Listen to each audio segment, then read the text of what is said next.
Hello, everyone, and welcome to another episode of Money Matters. Thank you so much for joining me today, guys. I hope you are excited for today's episode, just like I am. If you are new to Money Matters, welcome to the show. Thank you so much for being here. Money Matters is basically a show that I started just to share, I think, experiences and knowledge from every single person that I could possibly meet, I guess, and just bringing in these diverse lessons from different individuals, from their stories, so that we can learn from them, learn from their mistakes, learn from their experience, and kind of take it in, process it, probably make some changes, and deal with our money better. But I think money management is not just limited to that one area. You cannot stop money from affecting literally everything else in your life. So we tend to talk about everything else as well. So today's episode is going to be no exception, but I am super excited for today's episode because our speaker is very impressive. So if you're tuning in today, welcome to the show. If you are someone who's returning, I'm gonna guarantee that you guys are gonna have a lot of fun listening to our speaker today. And please do stay in touch with our show. You can actually subscribe to our show. You can subscribe our YouTube channel. You can like whatever page that you're watching it in right now, or you can also get into our Telegram community where we will kind of send updates of all the upcoming episodes and discuss some topics there as well. So hope you guys stay in this community and engage with this community, and hopefully you make some changes with your money matters. So let's without further ado, let's get into our speaker today. Today's speaker is another young person. I love interviewing young people. I don't know when did I start sounding so old and started saying young people as if I am ancient, but oh well. So we have Meilun Yu from Canada. She is the founder and president of the New Gen, which is an organization that helps Indigenous and immigrant youth in Canada to explore the arts and STEM, right? Science, technology, engineering, and maths. And as someone who works with youngsters, I think this is the very impressive work. She has done amazing things in her organization, even organizing art gallery shows. Who thinks about doing this when they are teenagers? Nobody. I mean, most of the people that I don't really think about this. And she, with her team, has managed to impact so many youngsters in her platform, and it's amazing to see the work she has done. She also run a podcast, guys. I thought of doing a podcast when I was in 20 something. She has something called the Next Supernova, which is a podcast that interviews young leaders around the world.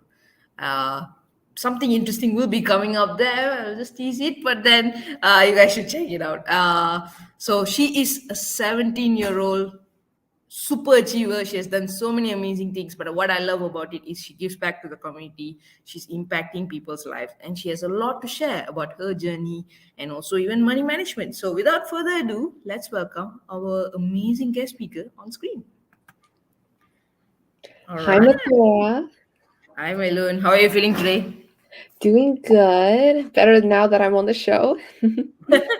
Thank you. Thank you so much for taking your time to be here. I truly appreciate it.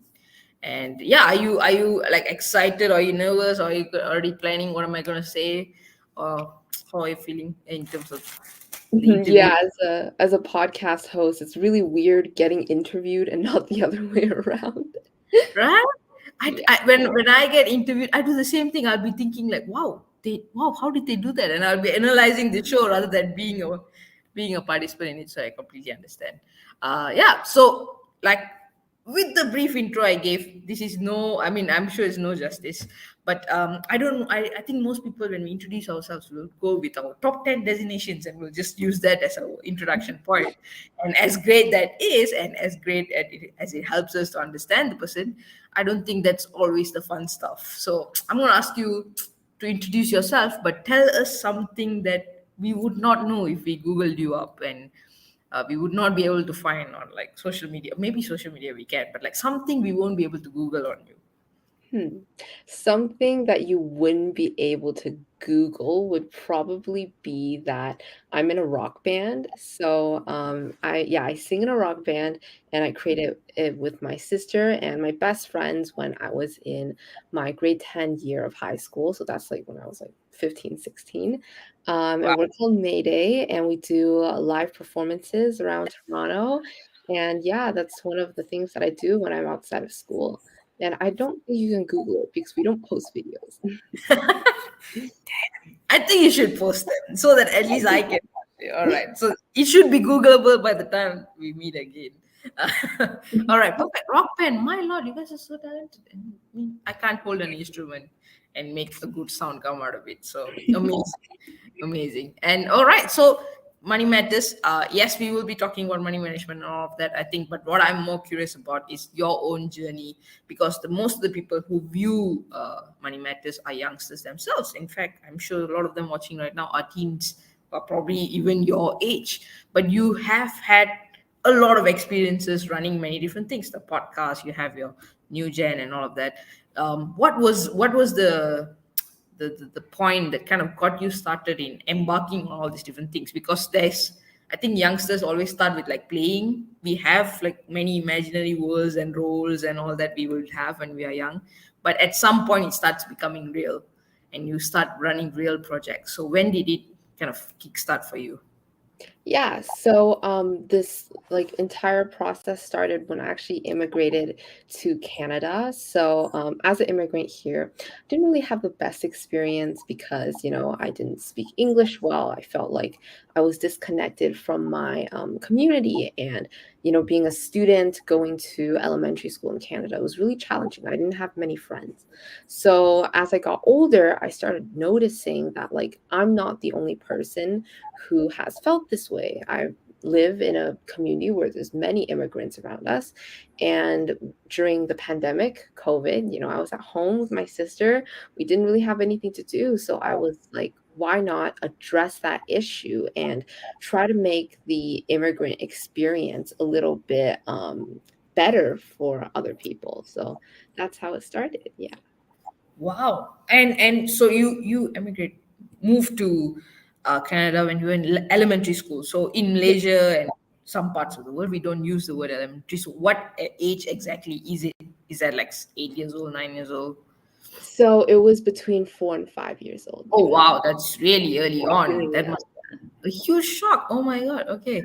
And what are some of the challenges that someone who is like moving to another country? Because I think there are people, a lot more people are doing that now, and it is definitely a challenge for any youngster. You could be at 4 years old, you could be 14 years old, or you could be a 40-year-old, and it's still going to be a challenge. So what are the things that you faced, or like what are the things that teens your age would be facing when they are in a completely different environment in a way? So I work with a lot of teenagers who are immigrants with my nonprofit, and one of the things that we find most common is that, teenagers, they want to fit in, right? They want to be like the cool kid with like a bunch of friends. That's like a really stereotypical thing that teenagers want, and that's hard to get when you're an immigrant, when you don't speak the language, when you're not immersed in the culture. So it's very hard to find that group of friends, especially during a time in their lives when finding friends is really important. Yeah, yeah, I can imagine. And you're right. I mean, that goal of wanting to belong and wanting to be cool. It's not necessarily be cool. I think it's just more of belonging, but that is common across all borders. Every country, every youngster out there what craves for that, and you guys are helping these youngsters to, I think, yes, adapting to those things, but also accessing things like STEM, because usually STEM and all is easily accessible for people who have all the resources that they need to kind of access it. It's something that's almost like like a glass ceiling there that we want to look at it. Like I know that I was always very fearful of STEM. Like for me, because my parents were not from like a doctor family and an engineer family. So when I look at STEM, it's always a bit further off, and I'm still a bit scared when it comes to that topic, right? But I know some youngsters who come from those families, like they are like, this is my pathway. I am gonna do this, and they already know it. Do you feel there is something that a lot of youngsters face as well, and how do you guys kind of help address that gap? Yeah, so I do feel like STEM is very intimidating, even more so for a lot of immigrant youth because they feel like I can't speak the language of this country, right? Like I'm not the best at English. How am I going to advance in a field where I have to learn everything in English and have to, learn very complex topics? So the language barrier definitely scares them, and also it might be preconceived knowledge that they had. Maybe they came from a country where, let's say, women were not encouraged to be in the STEM field, and then all of a sudden they arrive in Canada where it's the opposite, and it's the culture shock. And the point of our organization is we try to erase some of those barriers. We try to make it easier, and we do that by offering really young kids some like really fun lessons in science and math to show them when they're young that, hey, STEM is not something that's super scary. You don't necessarily have to be like the best English speaker to learn it. You don't necessarily have to understand all the concepts at first. It can be something fun that, you enjoy when you're younger and you can pursue when you're older. And similar to what you said earlier, Mathura, that like kids, they develop a lot of ideas through play, right? That's what we're trying to do with our free classes. Is we're trying to make STEM fun for them, make it like a game for them. That's amazing. I mean, I wish I was a kid in Canada going for those classes. That would have been fun. I mean, that's amazing that you guys work on STEM, right? So I think a lot of people. I mean, at least where I come from, STEM is a very hot word. Like it's like a very attractive word. People like to use it, but arts isn't necessarily that famous when it comes to like education and all of that. So I'm very curious because you have like in my head like two ends of the spectrum. You have STEM and then there's art, which usually don't interact with each other. What made you kind of work on STEM, but also embark on the arts element of it? Yeah, so that's a really good question because there's definitely that idea that, arts, it's not as important. It's harder to be successful in the arts than Yep. in STEM. That's like the general perception. But what we do is we offer like free drawing classes, music classes. I think we're doing like a drama class soon. And why we also wanted to include art in our programming and not just STEM is because we believe that art is essential when it comes to building a community, and that's what we want to help our immigrant youth do, find their own community, right? So it's something fun that kids can collaborate with each other, engage with each other, contribute to their community through the arts. So we thought that it was just as important as STEM. So we call it our STEAM classes. So we put the A, we stick it in the That's it's very, and I think if you are someone, especially when you're young, if you need to be equally exposed to those things yeah. because they are all equally important in the world out there, and no, it doesn't matter what people presume is important. I think they all play a very big role in life in itself, and for while being a student, embarking on something like this is not going to be easy. Like you said, immigrant kids, or I don't know about immigrant kids here, but like Asian kids, we face a lot of obstacles when it comes to I want to run a side project while I'm studying, and then the typical response that most kids get is study first. Yeah, We'll look at it for sure. later. And is that something that you experienced, and how do you personally handle it? Yeah. So there is like I live in a community where there's a lot of immigrant families, especially from Asia. And there's like a really big attitude where it's like you have to get good grades, you have to go to a good university, or else you're gonna live in your parents' basement until you're 20. Those basically were the options. You're gonna be a lawyer, a doctor, or engineer, or your parents' basement. Like only um, but that's why I wanted my nonprofits to kind of create a different message, be like, hey, let kids be kids, let them explore academics, not as a requirement that they have to fulfill to please their parents, but as something that they can genuinely enjoy. Because I think that like going into university or beyond high school, if a child is passionate about a subject, they will go way farther than if they're just doing the subjects to please someone or to get a better reputation. That is so true. That is so true. One of the things that we really do believe in ascendance is that if you do not know what you want, there is literally no point in you pursuing a tertiary education in it, specializing in it. Explore, try out different things, have fun with it, and then when you do know what you like, I have teammates who are like taking 3 year gap years and then now they're studying at like Harvard and UPenn, and I can see that they're enjoying it so much. And I'm like, these are not the kind of people you would have said would be going to Harvard 3 years ago, because we always perceive gap years as a not so good thing. But I love the point that you shared. And I think the other thing that I personally have heard is when youngsters start, for example, this non-profits or even like social enterprises, companies, a small business that they run when they are young, they tend to venture into this adult world of money, and how do you manage that, and how do you manage rejection and all these kind of things. And it can be a lot. It can be a very different experience than what most youngsters do go through when they are in school. And then comes the question of, is the kid losing their childhood and all of those kind of things. So you're doing a lot for someone who is at your age, trying out many different things, running organizations. I can imagine the kind of problems that you face on a day-to-day basis. So do you feel that that is the case, or does it kind of make your childhood experience and teenagehood experience all the more better? I think that, some of the things I do is what really highlights my teenage experience. I wouldn't change it at all because, like going back to the organization that I started, if I didn't start that organization and go through a lot of the challenges that I've went through, one example is, as you said, the sponsorship thing, right? For every 100 sponsorship emails I send out, I get 8 responses, and 2 of them are yeses. Everything else is a no or they ignore it. So that's definitely like, yeah, we do face a lot of rejection, but it definitely makes school way easier because when the teacher says, hey, go to the front of the class and make a presentation, you're like, oh, that's so easy because I literally got rejected by 90 people last week.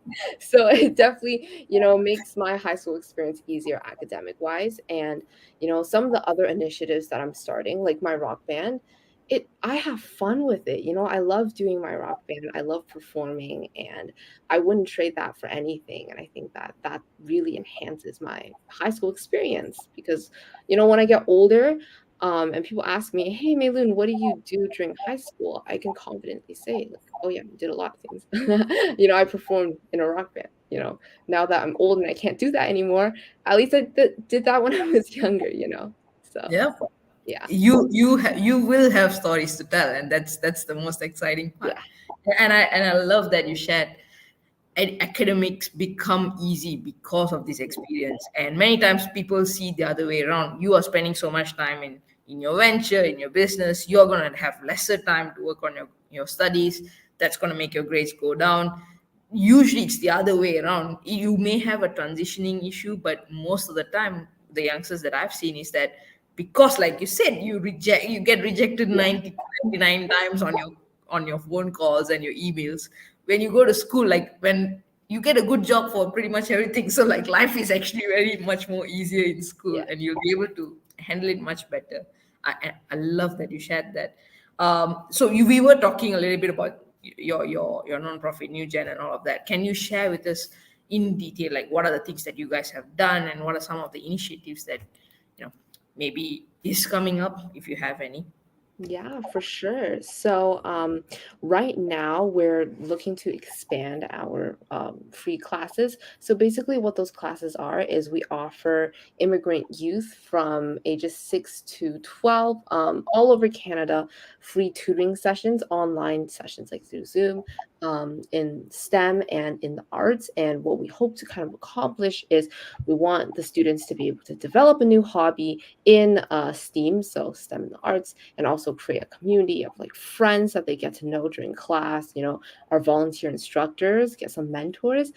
So we've been collaborating with immigration and diversity centers in Canada from across 9 different provinces, and we offer up our classes to their students. So right now we're just thinking of like expanding geographically within Canada for those programs as well. In the past, I have hosted an art gallery for Indigenous youth. So something that my team noticed is that, you know, immigrant youth, refugee youth, we're not the only community in Canada that are often underrepresented and ignored. So we wanted to provide an art opportunity for Indigenous youth up north. So we shipped down artwork from Nunavut, Yukon, and the Northwest Territories.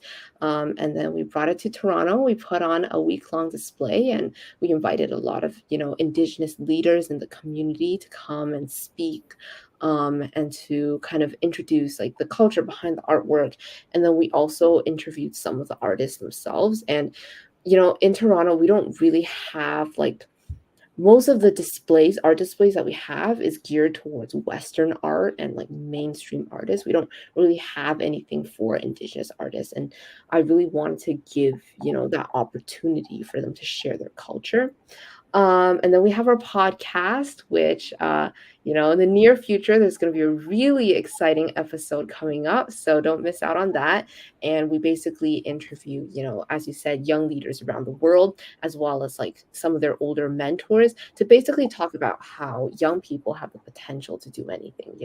We have guest speakers that are like climate activists who founded like a corporation when they were 16, that helps with climate change. We have like young entrepreneurs just entered university and already has like an AI startup. We have, yeah, a lot of young people doing great things. We have fashion journalists for the New York Times. It's really, really inspirational when you see what young people can do. And then we also have our opportunities for, again, immigrant and refugee youth. We run art competitions, so not galleries, but competitions where they can submit cultural artworks, and then we, give them awards, we judge their artwork, we give them a platform for them to express themselves. So yeah, that's just a little rundown of what my nonprofit does.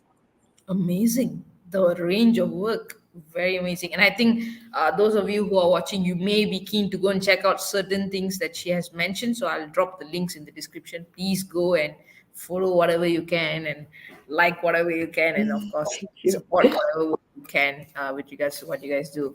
And I think what is very interesting is to see that it's not like just a regular school project. Like I think Yeah. what you have chosen to run is equally standing with people, like actual companies who do this for their day job, and the events that you guys are running and all of that. So like, what are some of the, you have a lot of experience in that, so what are some of the challenges, or what are some of the unique experiences that you feel a normal school going kid who has not organized any of this would not know about, so that they can kind of get a glimpse into your life? So, again, first off, it's always sponsorships that are the most difficult.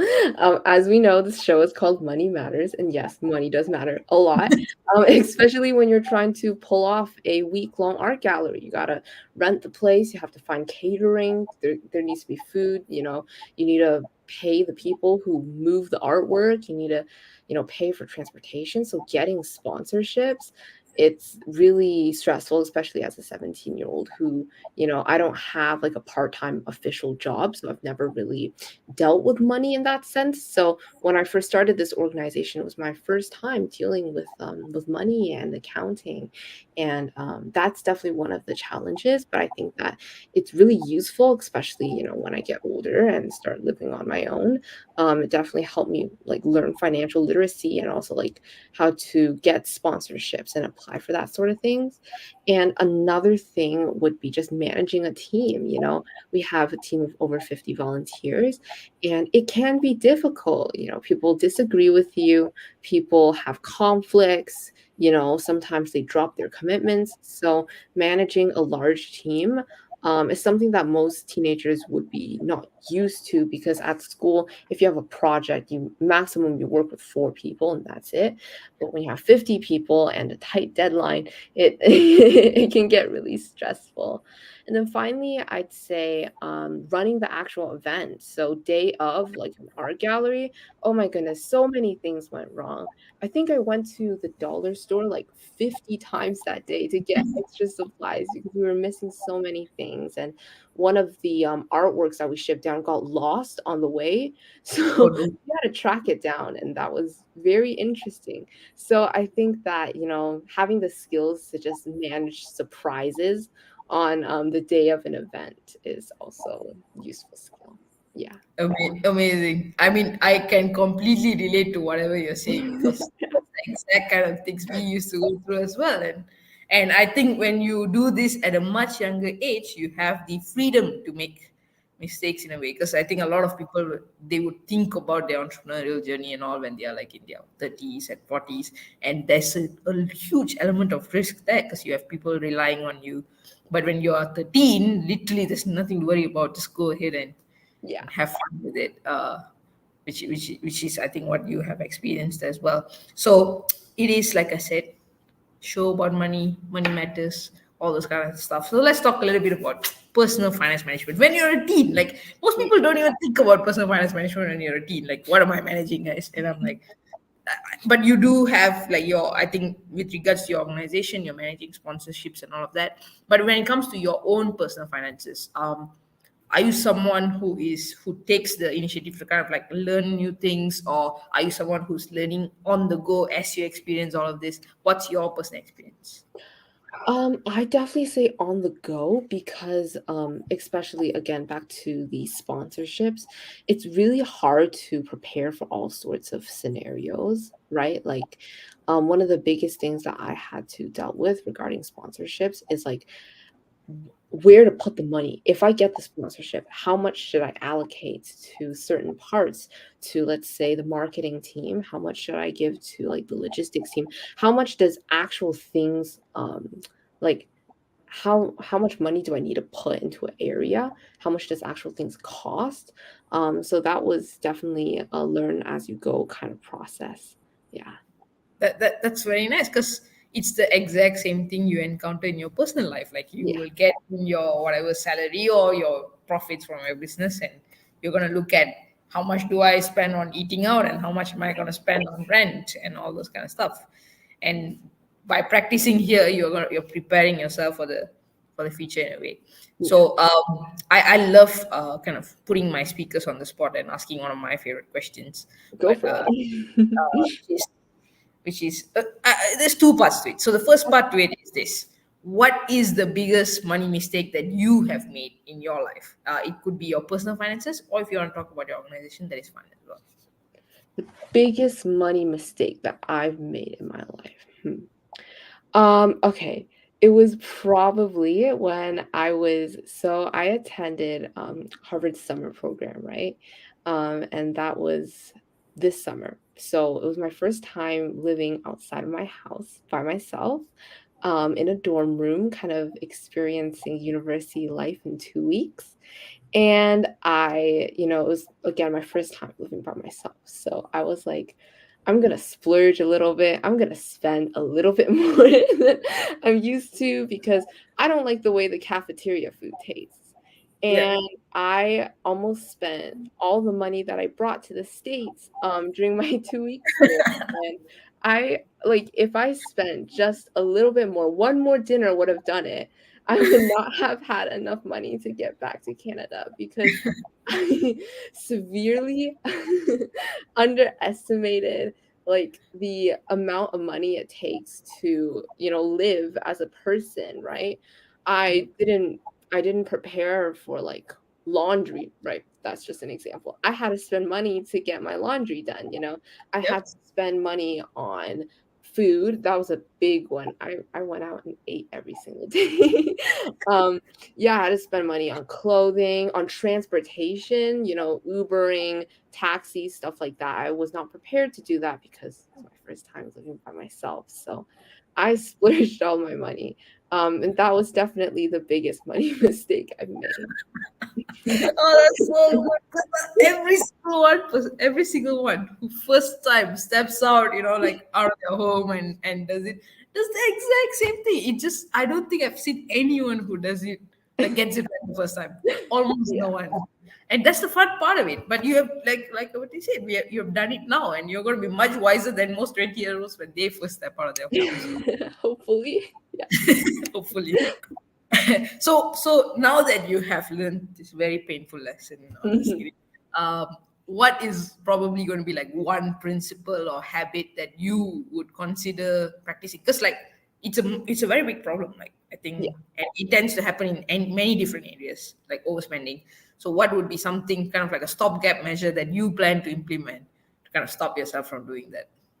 So a stopgap measure that I would implement is definitely like consider the cost of like everything that I need and not just like what I want because I need to do laundry. I need to like, get transportation back to my dorm, but I don't need to go out to dinner every single night. So Yeah. definitely looking at like the necessities of like just living in the area and doing some research about the cost. For Yeah. example, I didn't know that like Boston was a pretty expensive area to live in. So I really underestimated some of the costs. And I think that in the future, I'll definitely do more research about the place that I'm going to. Yeah. Very nice, very nice. Yes, Howard and Boston area does tend to be on a high end for most of the other population that come from other places. Yeah. So yeah, amazing. That was such a good story. I love asking this question because we get really good stories when we Yeah. ask this. So thank you for sharing that so truthfully. I really, really appreciate it. Yeah, so we are kind of like Mhm. wrapping up this session and all. And like I said, most of the viewers are teenagers, Yeah. and they have teenager problems. So one final message that you would like to share with our audiences who are tuning in. One final message that I want to share with my audience is that, as a teenager, if you want to do something and you're scared of it, that means that you're doing something right. That's like the one big lesson that I've learned throughout like my high school years.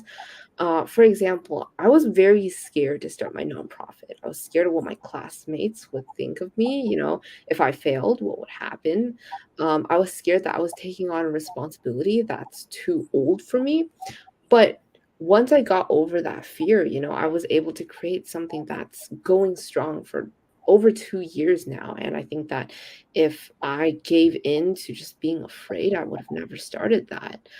Same thing with my rock band. So even though it's like, something I do as a hobby now, when I first started my first performance, I was terrified. I didn't want to go on stage. The first show that we did, we played at a restaurant and it was just like a bunch of fancy people, like fancy old people who just stared at you. And they didn't say anything. And it was really scary. But if I never went ahead with that performance, which they did not enjoy, by the way, I don't think they liked rock music. But if I never went ahead with that experience, I wouldn't have my band and I wouldn't have the amazing memories that I now do. So my advice for all teenagers is that if you're scared, you're probably doing the right thing and you should continue doing that. Yeah.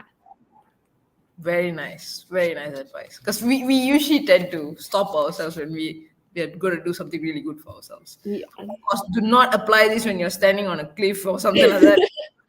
But other than that, it works. It really does work. Very nicely shared. Thank you so much, Meilun, for sharing experience. I mean, I wish I was listening to this when I was 15 or 16. It would have inspired me greatly. So Oh, thank you. appreciate your advice. And to all of you who are tuned in today, thank you so much for joining us, and we'll see you at the next episode. Bye, everyone. Thank you. Bye.